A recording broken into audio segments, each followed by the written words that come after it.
how to manage handoffs, progress updates, delays, and the Lockline in Takt planning. In this video, I'm super excited because we're going to explain exactly how to update in InTakt, and it's very, very easy. It's so easy. I can't even believe they got the functions to look like that, so that you can track your last planner variances, track the status of activities, and work within your Lockline, and then also come up with delay recovery options. And I'm going to give you some really neat tips for that as well. So if you're interested in that, please stay with us.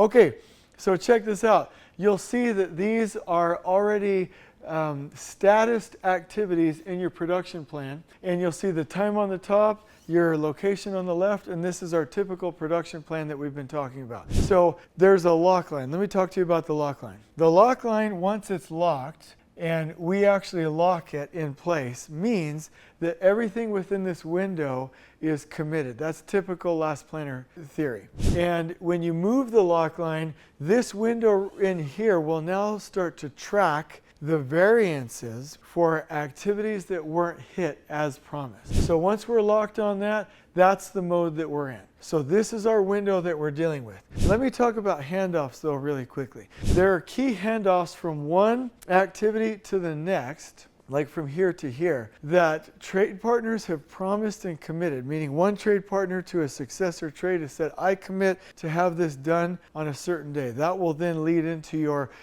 percent plan complete, percent promises complete, or another, which is actually a better KPI, the perfect handoff percentage. Because tracking handoffs tracks your critical handoffs. Tracking percent plan complete tracks everything, so your scores will be much different. Your PHP, your perfect handoff percentage, will be more important. So all of this has already been planned with the handoffs. Now we have a Lockline to say, hey, these are commitments now that trades have made to each other, like Frodo and Sam in The Lord of the Rings. I'm just kidding. Hope you got that. Anyway, so now we have our window. So what we have to understand is that when we're statusing an activity, we can check it off that it's done, which Danny will show you. But if we have something that we didn't hit, we'll track the variance. So Danny, let's go ahead and click on an activity over here. And let's go ahead and status this and say that this is done, received, and approved. So let's go ahead and select all. You can see what happens to the activity. We're jamming and ready to go. As we go ahead and status these, you'll see that progress as it's made. Now let's go ahead from here. Let's go ahead and click on an activity and see what happens if we actually didn't hit our promises. And let's go ahead and extend that out and say, oh, instead of 3 days, it took 5 days. Well, here now we have a dialog box where we can go ahead and choose the reason for variance. And let's say that right now it's prerequisite work. Okay, so that's our root cause. Now we're going to go ahead and dig in with the team, find out what happened, and do PDCA, plan, do, check, act, or plan, do, check, adjust. But we're also going to track it. So let's say that the substrate was not ready. So you can just do SS was not ready. Okay, and I'm just doing this for speed. We'll go ahead and hit save, and now that will go ahead and track, but it will also keep us in a trade flow, and now we can go ahead and dig into recovery strategies. Danny's going to take us in and show us where this data went, but first I want to say this. In production planning, moving these on top of each other is never the option. Like, we never want to trade stack trade burden. Trade stacking is too many trades in one area, unnaturally unsafety. Trade burdening is where you have one trade expected to be in multiple areas when they can't. So if we move this over, now they're in too many areas. There are 12 key ways we can recover in Takt, and actually in the description below in this video, we'll give you that 12-point document, because right now this cascaded, which is great, we actually have ways to pull that back in without shortening trade durations, without hurting people, okay? So that's a jam. Takt has 12 ways to recover a schedule. CPM has 1, and that 1 doesn't work. And I'm sorry to say that's just the data.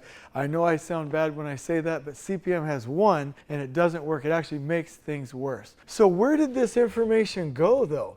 Well, Danny's going to take us right now and show us where we're reporting it. So we go over here in reports, and some of the cool things that you have roadblocks, variances, handoffs, workflows, but we're going to go into variances right now.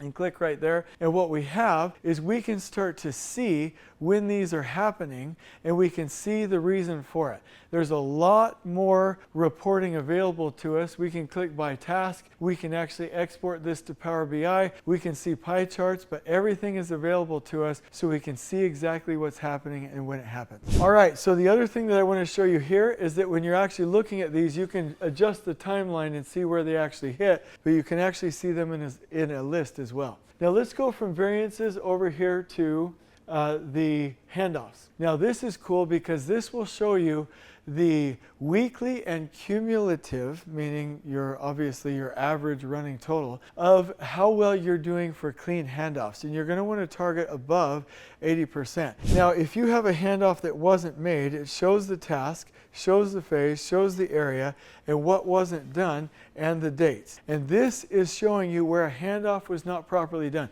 We're really wanting to improve this so that when we go back over to the overall schedule, we can get this perfect handoff percentage to a number. Now, this is just an example, but we want to see this above 80%. So that's how simple it is to actually get your information for your variances and for your handoffs. So this is just some of the simple functionality when you're updating your production plan that you have available to you, because everybody's got a plan until they get hit in the face, right? Mike Tyson, And we've got to be able to have Takt acting as a nimble system and be able to recover here and show the reasons why so that we can get better and better and better and better. I'll see you on the next video. On we go.